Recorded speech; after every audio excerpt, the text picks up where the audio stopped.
ক্লাসরুমে যে যুদ্ধ বিমান ভেঙে পড়ছে এটা কোনো দুর্ঘটনা না, এটা রাষ্ট্রীয় ব্যর্থতার বদ্ধভূমি। যেখানে শিশুরা মারা যায় রাষ্ট্রের যুদ্ধ প্রস্তুতির নামে, সেখানে যুদ্ধ হয় না, শুধু কমিশন খাওয়া হয়। বাচ্চারা তো কোনো শত্রু ছিল না, তারা শুধু জানতো ওইটা ছিল, কিন্তু প্লে গ্রুপ ছিল, ওইখানে বাচ্চারা A for apple, B for ball পড়তো, কিন্তু রাষ্ট্র জানতো না C for corruption, D for death. আর এই রাষ্ট্র চায় আমরা চুপ থাকি, কিন্তু না, এই মৃত্যু আমাদের চুপ করাবে না, এই রক্ত আমাদের জাগাবে।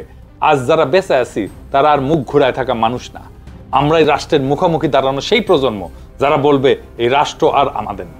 এই রাষ্ট্র যদি প্রশ্ন এড়াতে চায়, আমরা তার গায়ে প্রশ্ন লিখে দেবো আগুন দিয়ে, রক্ত দিয়ে। না আছে এয়ারক্রাফট, না আছে মানে কোনো যুদ্ধ প্রস্তুতি। এখন যদি কোনো দেশ ভাই হামলা করেও, বাংলাদেশের আত্মসমর্পণ ছাড়া আমি কিছু দেখতাছি না। কারণ বাংলাদেশে কি আছে, এই যে দেখেন আছে উদাহরণ, ডাইরেক্ট উদাহরণ আছে এখানে। এইটা দিয়ে কি আমাদের দেশ টিকবে? স্বাধীনতা রক্ষা সম্ভব? আপনিই বলেন।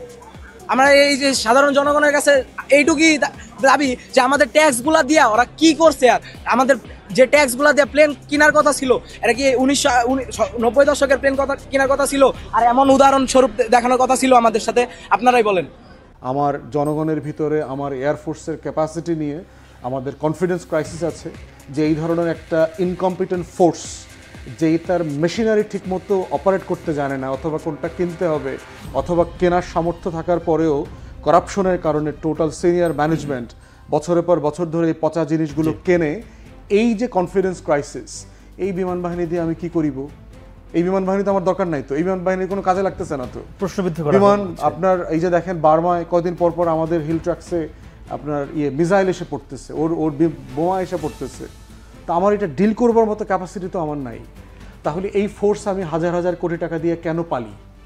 রাষ্ট্র